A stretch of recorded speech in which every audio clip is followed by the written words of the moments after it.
Assalamualaikum warahmatullahi wabarakatuh. Alhamdulillah wassalatu wala hawla wala quwwata illa billah.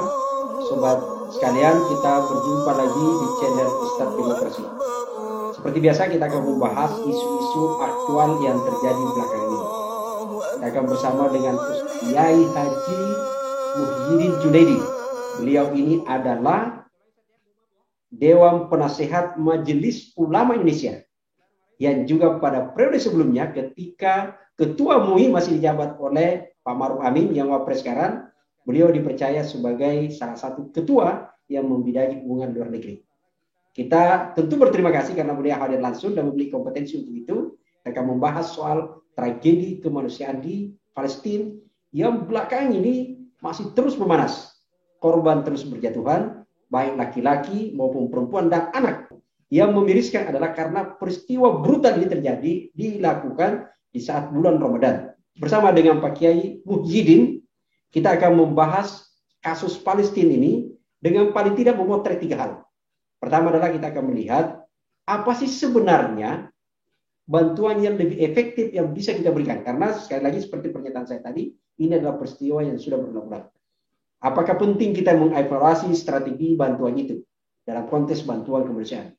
Yang kedua adalah yang kita akan lihat pada posisi seperti apa yang harus dilakukan terhadap negara, bagaimana kemudian mengekspor. Karena seperti yang saya jelaskan juga tadi bahwa hampir beberapa negara sudah tegas mengecam peristiwa ini. Misalnya kalau pemirsa ingat, Rusia sangat keras mengecam peristiwa di sana. Ada Turki juga. Bahkan sebenarnya adalah kalau pemirsa ingat bagaimana sikap tegas diperlihatkan pemimpin gereja Katolik Paus Fransiskus yang ke-266 dengan tegas juga menyatakan bahwa tidak ada pembenaran terhadap sebuah tragedi kemanusiaan ini. Maka semua harusnya adalah bersikap dengan hal yang sama, terutama dengan sikap kita di Indonesia karena memiliki ikatan sejarah yang kuat. Saya persilakan Ustaz. Assalamualaikum warahmatullahi wabarakatuh. Assalamualaikum warahmatullahi wabarakatuh. Alhamdulillah allazi a'azzana bil Islam wa akramana bil iman. Asyhadu an la ilaha illallah wa anna Muhammadar Rasulullah allazi jahada fi sabilillahi haqqa jihadihi walau karihal musyrikun wa ala alihi wa ashabihi wa atba'i wa manil ladzina yattabi'una sunnata nabi rasulihil karim walau i'tada alaihil mu'tadun. Qala Allah Ta'ala fi kitabihil karim la tajidanna ashaddan nasi adawatan lilladzina amanu al-yahud walladzina asyraku wa la tajidanna aqrabahum mawaddatan lilladzina amanu alladzina qalu inna nasara dzalika bi'annahum qissisina wa ruhbana wa annahum la yastakbirun. Shadaqallahul azim. Terima kasih atas waktu yang sudah dialokasikan bagi saya untuk sharing dan bincang-bincang, ya bertukar pikiran tentang sikap dan pandangan umat Islam Indonesia tentang kebiadaban atau tragedi kemanusiaan yang menimpa saudara-saudara kita umat Islam, khususnya di Gaza dan umumnya di negara Palestina. Kita semua paham bahwa terbentuknya negara Israel tidak lebih dari sebuah hasil konspirasi antara beberapa negara adidaya, Inggris, Perancis, Amerika. Mereka itu yang menjadi pendukung utama berdirinya negara Israel. Bahkan sampai saat ini Amerika Serikat selalu saja masih menggunakan apa yang kita kenal sebagai double standard policy. Jadi double standard policy itu standar ganda, sikap ganda Amerika dalam menyelesaikan konflik Arab Israel yang berkepanjangan yang sudah memakan waktu lebih daripada 50 tahun. Kita semua umat Islam sangat prihatin bahwa saudara kita umat Islam di Indonesia selalu dijadikan sebagai kelinci percobaan bagi senjata-senjata modern yang diproduksi oleh negara Yahudi tersebut. Dari waktu ke waktu, apalagi di bulan suci Ramadan, bulan di mana seharusnya kita bisa menahan diri, menahan emosi, menahan amarah, tapi yang terjadi adalah umat Islam di Palestina dibantai, dibom. Bahkan saya baru dapat info, baca di posting, ternyata ya Israel menggunakan juga bahan kimia yang sangat berbahaya untuk membunuh ya mangsa-mangsanya. Nah, Indonesia sudah berulang kali menegaskan bahwa masalah konflik Israel-Palestina ini sebetulnya dapat diselesaikan dengan mudah apabila Amerika Serikat berhenti mendukung kebijakan Israel. Selama Amerika masih menggunakan dan double standar, maka masalah Palestina tidak akan selesai. Jadi hampir tiap tahun. Dan Gaza ini kita perlu ketahui, Palestina itu terdiri dari 2 wilayah. Yang pertama tepi barat 2.600 km persegi. Kemudian ya Gaza hanya 400 km persegi. Nah, Gaza ini adalah sebuah wilayah yang terpadat penduduknya di atas permukaan bumi.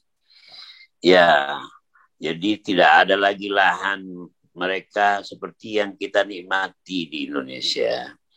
Dan Gaza ini diumpamakan bagaikan the biggest prison on earth.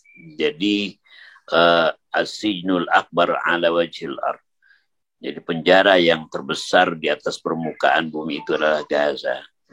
Mengapa? Karena di Gaza penduduknya tidak boleh keluar melalui udara, tidak ada airport, laut di embargo oleh Israel, dilarang, di darat juga nggak bisa pergi.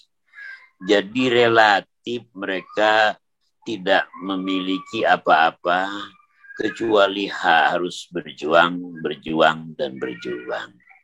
Alhamdulillah penduduk Gaza tidak putus asa dan tetap mereka masih punya semangat untuk merdeka. Untuk mendapatkan bahan-bahan makanan, mereka terpaksa juga harus membuat terowongan rahasia agar bisa sampai ke Mesir. Bayangkan, listrik hanya bisa beroperasi disanya cuma 3 jam sampai 4 jam. 24 jam lainnya itu mati. Jadi bayangkan, saudara-saudara sekalian, inilah kondisi Gaza. Amerika dengan segala predikatnya yang dibuat dan dinikmati oleh penduduk Amerika dan pemerintah Amerika, sampai saat ini tidak mau ya berhenti mendukung Israel. Bahkan di era Presiden Donald Trump itulah yang merupakan puncaknya, white supremacy. Karena Donald Trump percaya orang putih itu harus di atas segalanya. Ya, punya keunggulan daripada orang hitam, maka orang hitam dibunuhin sebagaikan burung soal di Amerika. Maka ada gerakan Black Lives Matter. Jadi nyawanya orang kulit hitam itu juga menjadi bahan perhatian bagi semua pihak. Nah, singkatnya begini, karena Israel sekarang merasa di atas angin. Kita tidak bisa berharap banyak dari OIC, Organisasi Kerjasama Negara-Negara Islam.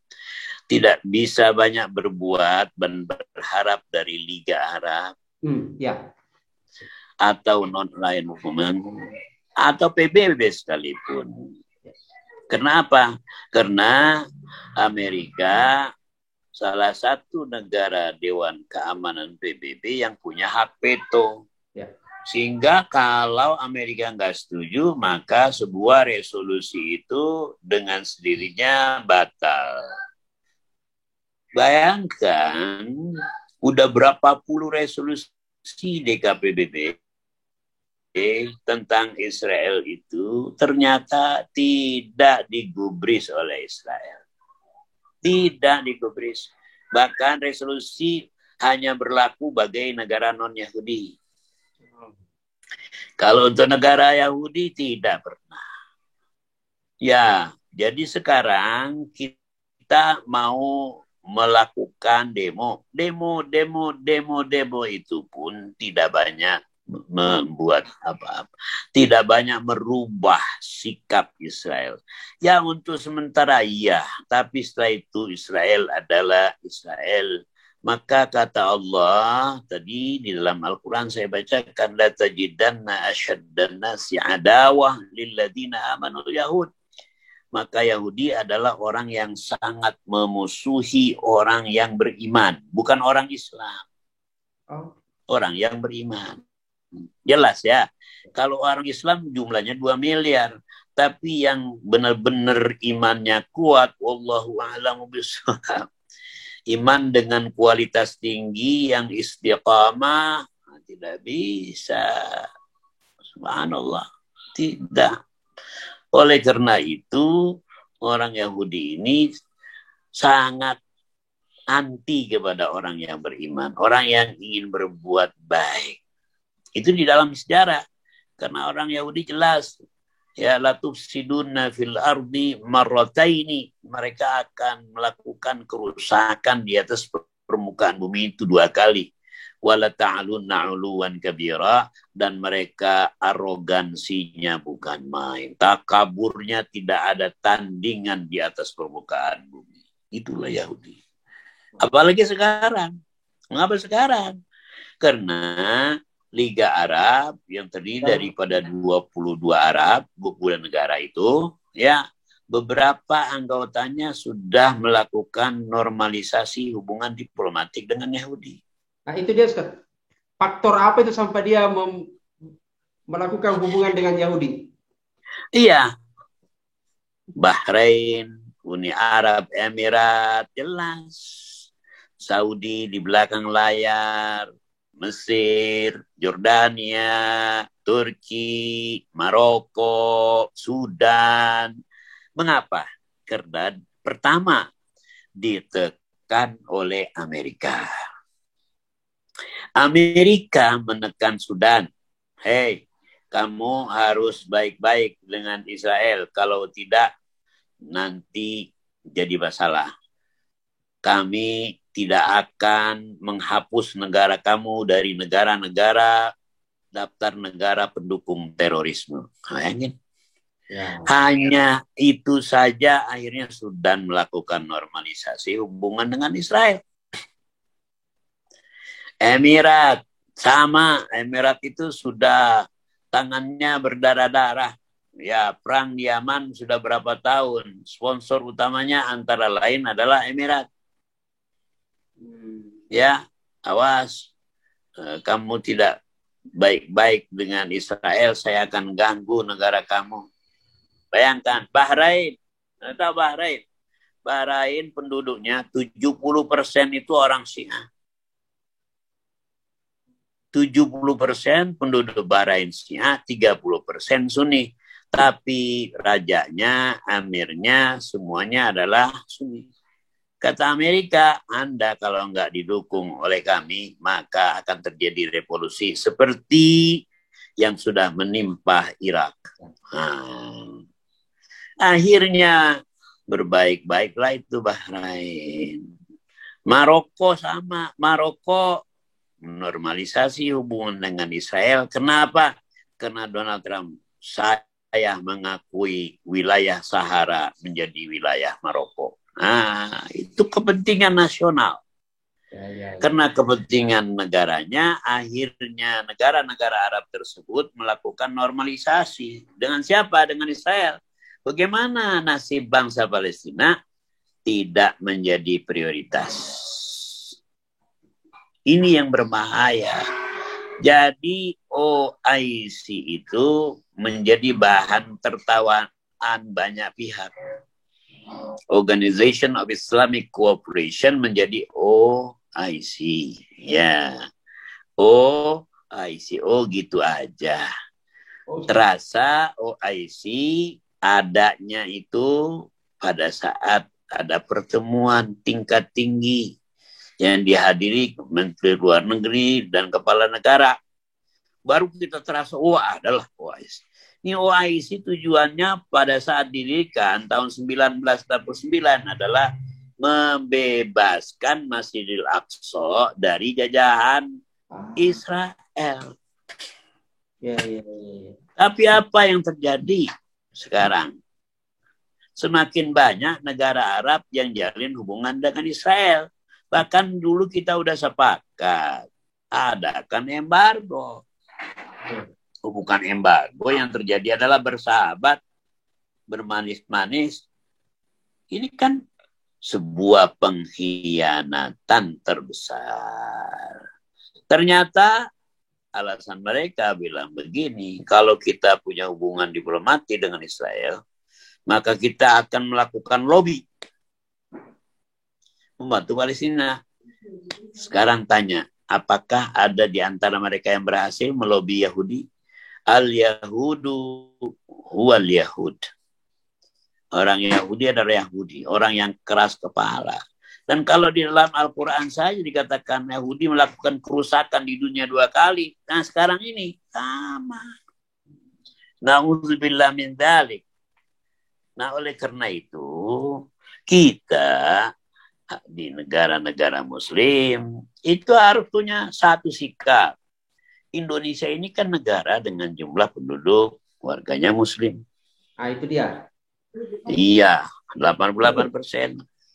Dengan sendirinya kita ini harus berada di garda terdepan.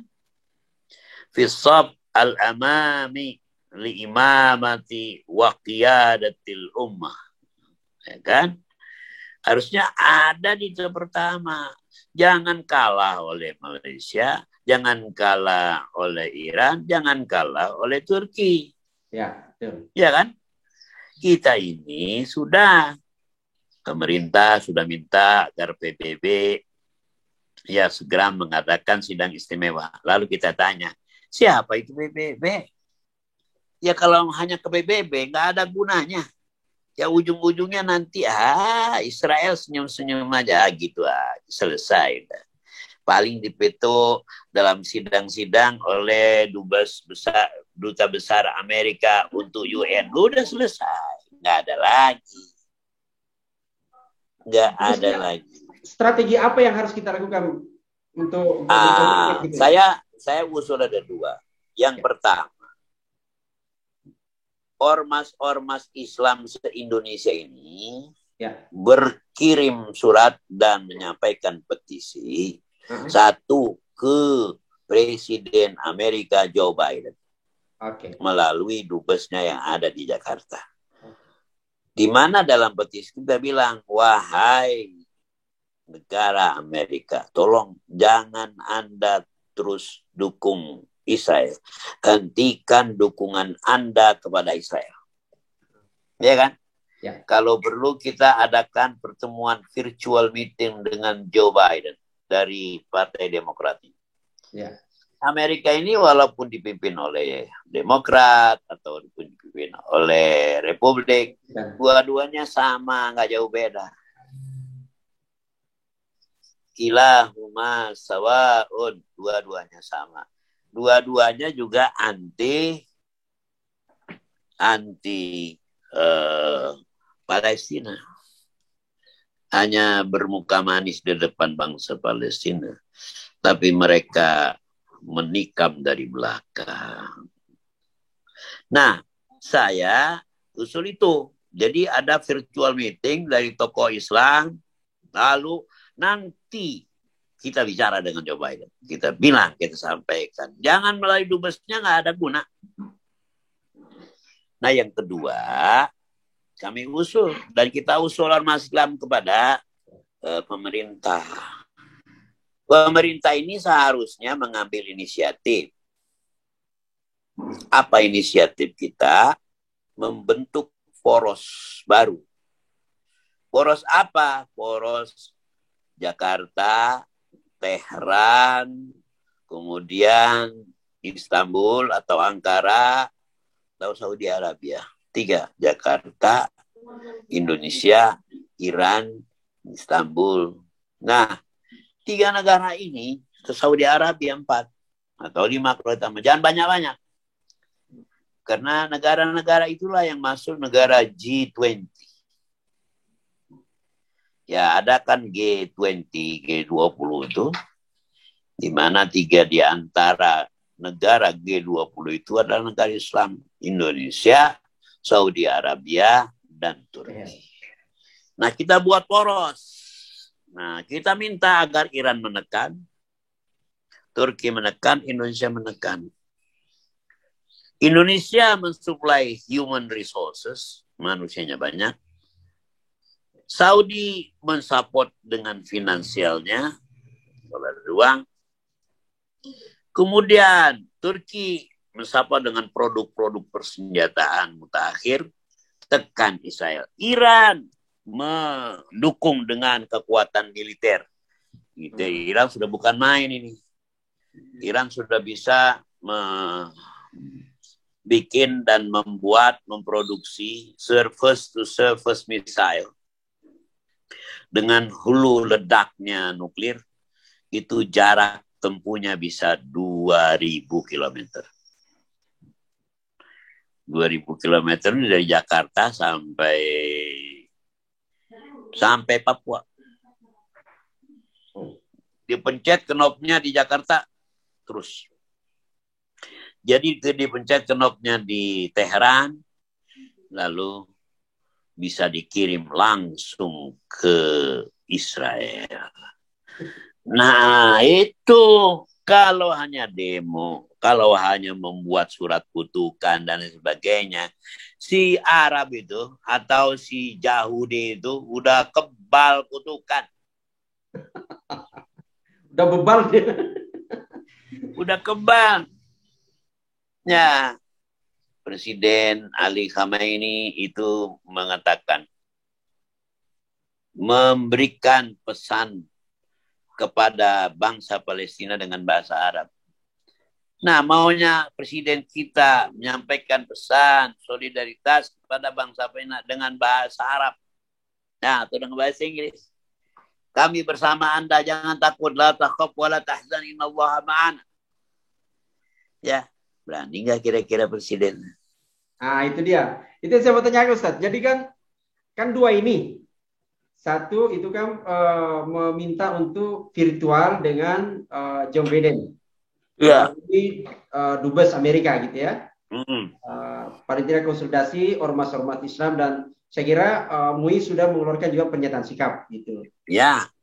Yang kedua adalah pernyataan sikap itu, ya begitulah. Kalau hanya pernyataan sikap, paling dicetak di media, di broadcast, itu selesai. Apakah masalah Palestina selesai? Enggak kan? Ya. Dan dalam waktu yang bersamaan kita perlu mengumpulkan dana-dana lagi. Coba bayangkan dana orang Indonesia yang sedang payah karena pandemi. Ya. Bagaimana kita bisa mengumpulkan, sementara dalam negeri aja masih sangat butuh itu semua. Nah, inilah yang perlu kita pahami. Jadi firman Allah itu jelas sekali. Dan jangan dibantah. Tak terbantahkan sama sekali. Nah, kepada masyarakat internasional, sudahlah. Warga saja Israel itu. Tahun 2016 diadakan an extraordinary summit meeting of OIC di Jakarta. Ya. Saya hadir dan ada kesepakatan Bayan Jakarta atau Risalah Jakarta yang tujuannya disampaikan nanti ke forum internasional, ke PBB. Apa intinya? Embargo. Tapi siapa yang mau embargo produk Israel Amerika? Nah itu yang saya mau ini, Ustaz. Sorry, mohon maaf ini. Jadi misalnya kalau kita melakukan lobby meminta untuk meeting virtual dengan Amerika, ini apa ada cara untuk kemudian supaya ini bisa direspon gitu ya? Yang kedua soal ini poros, apakah ini sudah sampai ke presiden kita soal ide gagasan poros ini, dan apakah pemerintah kira-kira akan menerima merespon ini ya? Karena sampai sekarang saya belum lihat betul apa sikap dari presiden sekarang gitu ya. Presidennya sibuk promosi daging babi panggang itu. Ramadan umat Islam disuruh mesen order. Aduh, udah gitu nggak mau minta maaf lagi. Jadi presiden negara-negara dunia ketiga itu, the presidents can do no wrong. Pokoknya bener terus, nggak boleh salah. Tapi ada di situ kalau Ustaz. Poros, ada di situ ngabalin. Kalau ya biasa aja. Ya. Tukang zaitun kawan-kawan kita, bro. Jadi kalau menurut saya terlalu lelah kita kalau melalui jalur diplomatik resmi, standar dan tradisional susah. Itu negara-negara Arab yang sudah punya hubungan diplomatik dengan Israel diam, nggak bisa berbuat banyak. Selesai. Jadi poros tengah katakanlah ya Axis force itu bisa kita bantu, kita bentuk. Iran dengan persenjataannya, kita dengan tentaranya yang hebat, Turki juga begitu, Saudi dengan keuangannya, bersatulah kita buat United Army, ya, sebuah angkatan bersama bagi umat Islam. Dan kita jadikan poros ini untuk melakukan pressure politik global bahwa kita kuat. Nah, sekarang kan kalau satu negara Muslim kuat dioyok-oyok oleh Eropa, Turki bukan main, Turki itu dengan drone-nya bisa mengalahkan ya Armenia, Azerbaijan dibantu habis Armenia. Kalau itu kita kembangkan, kita bisa bikin drone yang canggih dan bisa kita launching di dasar laut dengan ketinggian kedalaman sekian, dan Iran sudah bisa. Dan Indonesia, alhamdulillah, ini Menristeknya dilebur. Riset-risetnya kemana nanti? Aduh, kemana ini Pak Anwar? Udah gitu, ketua dewan pengarahnya syahsun la ya'rifu syai'an. Ya, rajulun la yadri wa la yadri annahu la yadri. Itu sudah. Jadi itu poros harus dibentuk. Ya, kita seriuskan, kita intensifkan bahwa umat Islam itu sangat kecewa dengan kebijakan Amerika Serikat, dengan kebijakan Israel. Udah, kita mulai. Maksud saya Ustaz, ini kan ide ini kan dua. Untuk menyampaikan ke pemerintah ini, ke presiden ini, apa langkah strategis supaya bisa cepat ini? Karena kan situasi di sana agak ini. Itu masalah teknis. Serahkan aja ke orang-orang sudah ahli bidangnya. Oh iya. Mudah. Kalau mau pergi ke Dutaan Besar Amerika juga mudah. Saya punya hotline, bisa ngomong ke sana. Iya. Itu kan bukan main. Indonesia minta agar kasus tragedi kemanusiaan terhadap bangsa Palestina segera diselesaikan dan dengan bahasa yang sedemikian rupa. Luar biasa. Kita mengancam. Beraninya. Kalau sayang apa susahnya? Ya, kita ngomong langsung dengan Dubes Amerika. Anda ini sebagai wakil pemerintah Anda. Nah, kami dalam hal ini menolak, bla bla bla bla. Dan ya minta agar kita ingin menyampaikan petisi kami langsung kepada Presiden Amerika. Wah, itu mantap. Ya. Mudah-mudahan bisa segera terwujud itu, Ustaz. Karena bagaimanapun jadi kan waktu bergulir terus kan di situ. Iya. Oke lah, dimainkan oleh Pak Anwar. Ya. Nanti ini. Mainkan ini barang ini biar supaya jadi betul. Jangan hanya katanya nanti. Hari kita udah bosen. Ya. Oke. Ya, makasih banyak nih, Ustaz. Mudah-mudahan di sesi lainnya kita bisa berjumpa lagi dengan diskusi dan materi-materi lain. Siap.